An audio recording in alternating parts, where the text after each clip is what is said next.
Douglas Cooling and Heating, serving the Birmingham area for 38 years. 988-3706. That's Douglas. I'm James Spann. This is the morning edition of the Weather Xtreme video for Friday, the 25th of March. Weekend is almost here. Active weather, severe weather possibly in here. Let's talk about, let's go and take a look. First off, the Skycam shots around the network early this morning, looking right down 20th Street in downtown Birmingham. It's cold. We got a lot of folks nearing freezing up in North Alabama, and I would imagine many of the pastures in those protected areas have a little frost out there this morning. Let's look at downtown Jasper coming from the King Building. And down to the south, a look at the Clanton City Hall in Chilton County. Here's the water vapor satellite shot, a zonal flow at 500 millibars this morning. And yeah, it's cold. Look at Coleman sitting at 33 at 5 o'clock. Haleyville, 34. Birmingham at 37. The same for Anniston, Gadsden, 36. Yeah, it can be cold in late March in Alabama, but we warm up quickly today. We'll be in the upper 60s in most locations.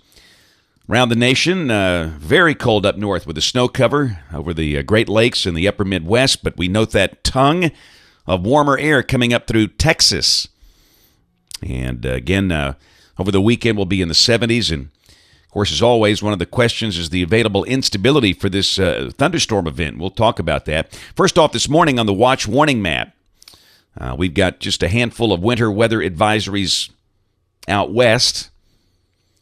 Convective outlook, slight risk of severe weather today for places like Shreveport, Texarkana, Monroe, El Dorado, and Greenville, Mississippi. And that would be mainly tonight. And then tomorrow, the standard risk of severe weather, the slight risk for the northern two-thirds of Alabama and Mississippi and the adjacent parts of Georgia and Tennessee and Arkansas, Louisiana. The probabilities are bullseyed right over North Alabama, 30%. That means there's a 30% probability of severe weather within 25 miles of any given point in that crosshatched area right there. And that means that they might be looking at an upgrade to a moderate risk for tomorrow at some point. And then on Sunday, the risk area shifts well to the south and east of here. The QPF chart numbers are awfully high over North Alabama. This is the expected rain valid through Tuesday evening of next week. And this thing is suggesting almost 3 inches of rain for the Tennessee Valley, and that's a good pollen flush, I'll say that. The amounts taper off once you get down to Mobile. The amounts are 1/4 to 1/2 inch. But if this is right, North Alabama could see some pretty good rain over the next 5 days. All right, a lot of issues to resolve here. We'll look at the OZGFS at noon today, and there's the zonal flow. And down below that, we're dry, and again, we warm up nicely. We should be in the upper 60s today after a cold start this morning. All right, tomorrow, the flow is pretty fast. That's at 500. Let's go to 200. This is jet stream level.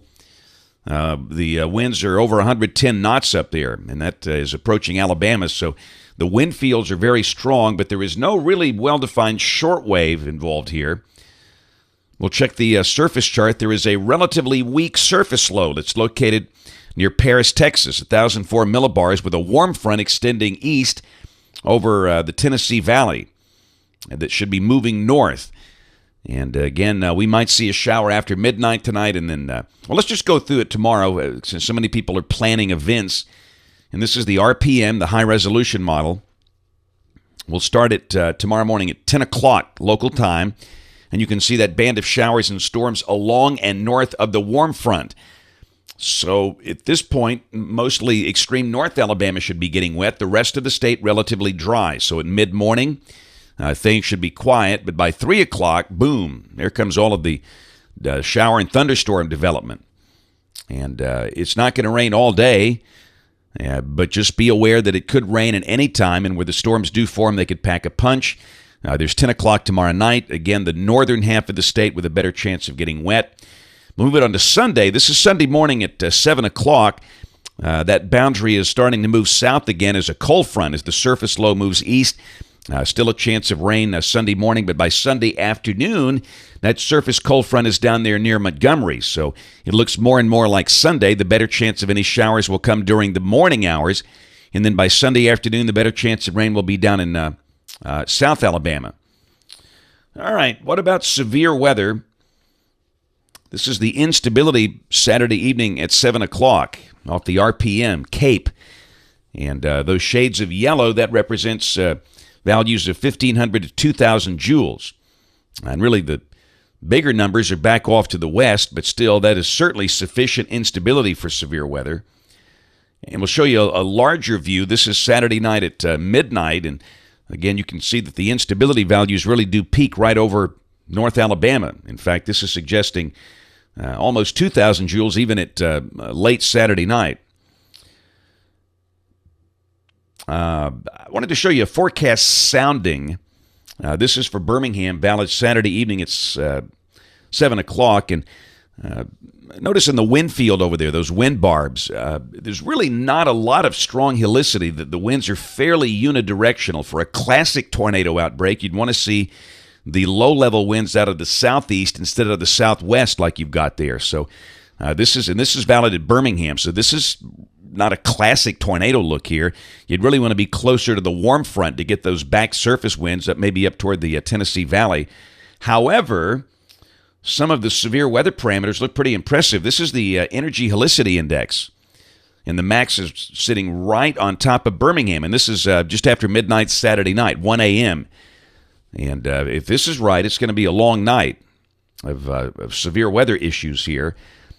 And look at the significant tornado parameter at the same time. Again, this is 1 a.m. Sunday, just after midnight Saturday night. Numbers are just almost off the chart around here. And I'm not so sure why we're seeing that because of those forecast soundings that look a little more unidirectional. So we'll see. Again, we'll get better clarity as the event gets closer. But certainly with these severe weather indices so high and flagged here, you have to be aware that we might be dealing with a pretty significant severe weather event tomorrow afternoon and especially tomorrow night. All right, Sunday, back to the GFS. This is at 1 o'clock. The surface low is near Augusta, Georgia. And again, the front should be a little south of Birmingham at that point. So for Sunday, we'll mention a chance of showers mainly during the morning. Now, Monday is a big question mark. This is the GFS at 1 o'clock Monday afternoon, dry as a bone. But let's look at the European. This is Monday morning at 7 o'clock. It's got an impulse bringing rain in here. And I think we'll probably roll with that. Looks like maybe the front wants to back up one more time and bring us one more shot of rain, maybe late Sunday night or early Monday morning. And then by Monday afternoon at 1 o'clock, it's gone. So we'll kind of lean that way in the forecast. Tuesday, shortwave well to the northwest. Trailing front tries to come in here. And again, moisture comes back. Clearly, we're getting into a more unsettled and active weather pattern. And look at the snow for Chicago if this is right Tuesday of next week.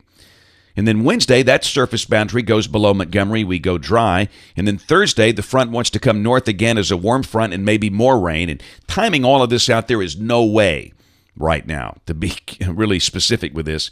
And then a week from today, boy, look at that sharp trough.